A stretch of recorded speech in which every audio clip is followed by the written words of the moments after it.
What's up, guys? Better Game here, back with some more Idle Heroes, and today, again, we're following up our first video, kind of going over just about everything here. We want to go over Lair Crusade, and we mainly want to talk about the different types of battles, because there are a total of 5 different battles. The first one to be unlocked is the Warrior Elite Leader. Now, the one nice thing here in this game mode is, of course, there is going to be a stamina system up here with subjugation orders.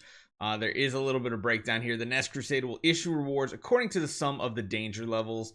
Selecting the characteristic of the nest before the battle can increase the danger of the challenge, and rewards of the Nest Crusade cannot be obtained repeatedly during a season. Now, remember, we did look at the rewards too, which, yeah, the quest at least too. This thing has 260 levels.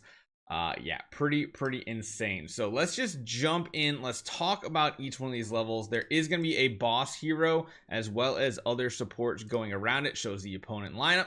Let's talk about the Lair Elite for the warrior skill. So his active skill attacks the enemy's back row, reducing the target's attack by 10% for 2 rounds, and has an 80% chance to apply taunts. You probably don't want like your big AoEers or anything like that in that wave. If you're going with like a sword flash, it might not be that bad. But still, might want to put it in the front row to get away from that taunt, while increasing the attack of all allied heroes by 25%. Deals additional damage equal to 25% of the target's maximum health to targets whose health is greater than or equal to 50%, and an additional damage to targets whose health is less than 50. So that's a big active skill. The normal attack attacks the enemy's front row hero, steals 30% of the target's armor for 2 rounds, and has a 40% chance to stun. So I guess there is like a CC effect on both the front and the back row, which is interesting. His passive skill is when receiving damage from active skills or normal attacks, increases the attack of all heroes by 8% and increases the block by 5. So that block's going to synergize pretty well with Xiao Ho. Then counterattack on 2 random enemies and apply a burning effect for lasting 2 rounds. The healing effect received by these targets is reduced by 80%. So having shielding effects might be very important. Moving on to the mage leader, that is going to be the lineup they're in. A very heavy mage style team. Let's see. Active skill attacks all enemy heroes and has a 50% chance to reduce their target's control immunity rate. Ooh, that's pretty big considering you're pairing them with some pretty heavy CC style heroes, and a 30% chance to apply a random control effect for 2 rounds. That's pretty crazy. Normal attack attacks 1 enemy hero with the highest attack, lowering their attack by 15% in speed. That can mess up any type of energy feed you're going on. And then the last passive, when our hero releases an active skill, I guess it means like their allied heroes, it will attack 2 times randomly on a target with energy greater than or equal to 60. There is a 75% chance to apply freeze for 3 rounds while simultaneously applying energy shock, which deals damage according to the target's energy level. The higher the energy, the higher the damage. So it feels like carries ability but doesn't drain it. And a 60% chance to apply silence if the energy is less than 60. So that is a pretty intense battle there. Going over to Ranger. Surprisingly, there's no like Rangers on this team. Like, if you notice, there's like warriors on this team, there's mages on this team. Rangers are like, nah, we're not putting in Rangers, we're putting assassins and warriors. So Lair Elite skill preview. Active skill casts consecutive slash by himself, which attacks a random enemy hero, causing additional damage equal to 10% of their maximum HP and additional damage equal to 10% of their missing HP. Each time you release a skill, the number of times you cast continuous slash will increase by 1. Ooh, interesting. If you have insight, you will consume 1 insight to cast it again, 1 slashing, and restore all ally heroes' health. That was more like a priest. Okay. Normal attack. Attack 2 enemy heroes with the highest attack power. There's a 50% chance to reduce the target's energy by 30 points. And at the same time, increasing your own holy damage by 10, attack by 10 for 2 rounds. That's not too big of a deal. The energy is the stealing energy kind of sucks. Passive skills. After our hero's active skill or normal attack causes damage, He will pursue the target, applying a poison for 2 rounds, and he has a 50% chance to get 1 layer of that insight that we were talking about up in the active skill. At the end of the round, has an 80% chance to apply stun to an enemy hero with the highest attack. So they're going after the highest attack enemy. A lot of these waves are, which could make things very difficult. Assassin. There's no assassins. I think they might have mixed this up because now we have ranger heroes. I don't know what's going on here. Active skill deals damage that ignores armor for 2 enemies with the lowest HP and gains 1 layer of desired to kill. When desired to kill reaches 3 layers, clear 3 layers of the ability and deal 1 critical damage to all enemy heroes and apply burning for 3 rounds after releasing the active skill. The next active skill will be repeated what happens again. Interesting. Normal attack, 2 armor ignoring damage to an enemy hero with the lowest HP. Very much like Sword Flash almost. Increases his own critical strike by 15%. And then passive skill, when a hero on the field dies, increases your energy by 100 points and increases the total damage by 15%. When you're lower than 50% for the first time, you have 50% chance to dodge enemy's active skill. Ooh. But yeah, the assassin one is very sword flashy. And then lastly, the priest one. Hey, there's actually priests attached to him. That one's interesting. This one I feel like might be hard. Attacks 1 enemy hero with the highest attack power and applies shrink. Ooh, shrink. That sucks. That's Olivia's skill. For 2 rounds. Then restores the HP of all allied heroes, applies shield, and clears 1 random negative effect. A shrinkage. Skill effect.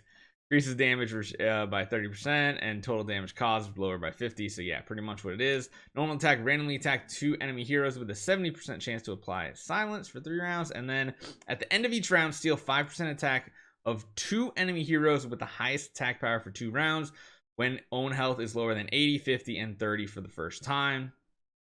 2 attacks will be made. The enemy hero with the highest strength, I don't know what that means. I guess just overall power. Reduces all damage dealt by 30%. Maybe it's supposed to be like highest attack or something for 2 rounds. Restores HP equal to 50% of the lost HP and applies a shield.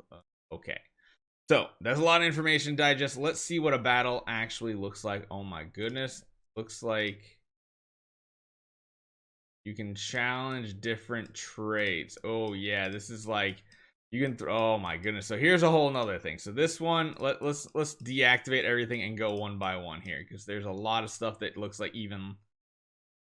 Oh my goodness, there's so many traits. Oh, I guess if you like do this, you can just reset it back to nothing. Okay, so this is how you set your dangerous level pretty much. Okay, so the first one is increase enemy attack and health. It can go up to 12. Interesting. This one here is increases enemy holy damage. This one increases the enemy speed. Enemy damage reduction rate increased by 10%. Enemies deal all damage increased by 15% and skill rate of 20. Critical. And then we have these heroes are disabled by warrior classes in the lineup. So you can't use warriors. You can't use mages. Same for all these 3. You can't use certain faction heroes. No transcendence is an option. The number 1 position lineup can be used. The number 6 can't be. Interesting. And you can only select one of each of these rows. In the 6th round of battle, the monster will cause huge damage, destroying all players. So that's the Void Arc boss ability. They'll just kill you off if you can't kill them fast enough. At the beginning of the battle, or beginning of the round, clear 2 negative effects of all enemy heroes. Enemies are immune to all damage over time. At the beginning of the round, the energy of the hero with the highest attack is reduced by 100. Lower the enemy's HP, the higher damage up. The lower the enemy's HP, the higher the damage. Ooh. And then when a hero on the field dies, the enemy's energy is increased. So that's like the ability they have. Let's try going in and just challenge at dangerous 0 to even see what this battle is going to be like for us. So do that. Let's get in there and attack and see what happens. Remember, we have a very weak account though, so we could just die off very easily. Seems like anybody that doesn't have V4 is just instantly down and out.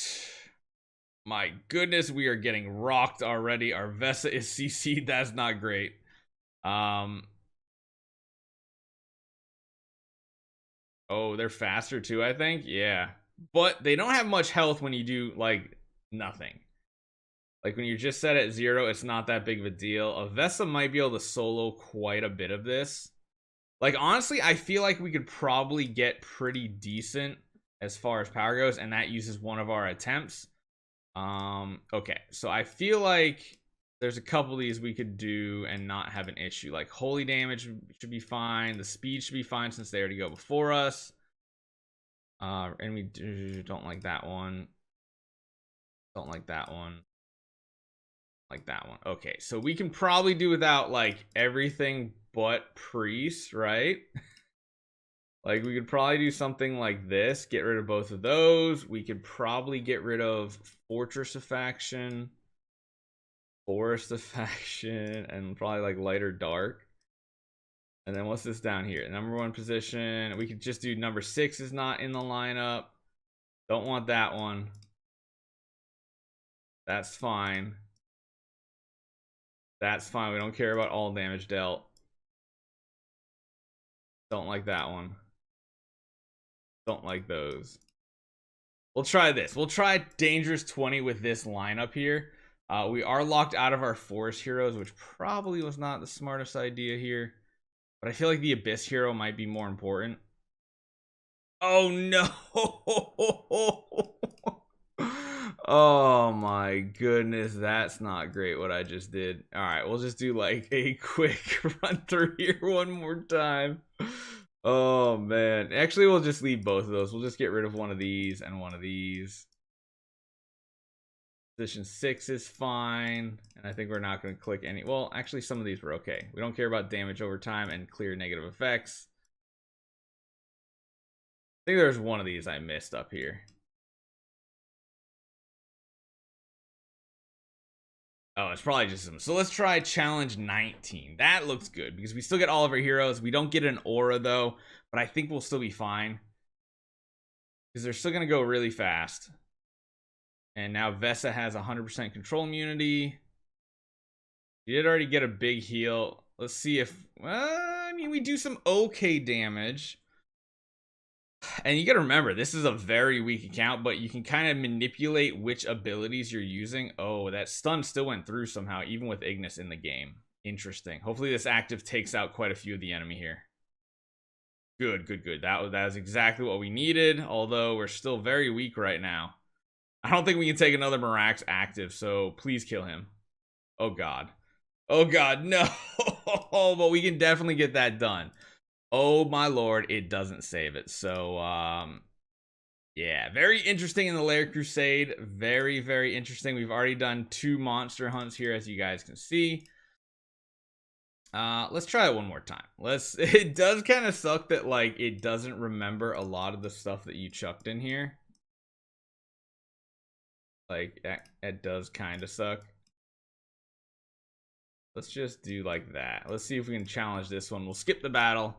Hey, we did get a victory on this one, so we got up to 15 done, which means, oh, they need to add a quick claim button for sure. That is definitely something that needs to be added. So you want to fight 3 times a day just to get the quest done, I believe. And then after that, you just want to push for progression here. So like you can see the quests are done. You come into here, you go to earn points. You can claim both of these out, which then means there's other stuff you can upgrade, which is kind of cool. And then you can keep contributing more and more resources, and we're almost to level 2. So very interesting game mode. Lair Crusade looks interesting. Let me know what you guys think. Hopefully you guys enjoy this one. We'll keep deep diving into this game mode as we get more time. I'll see you guys next time.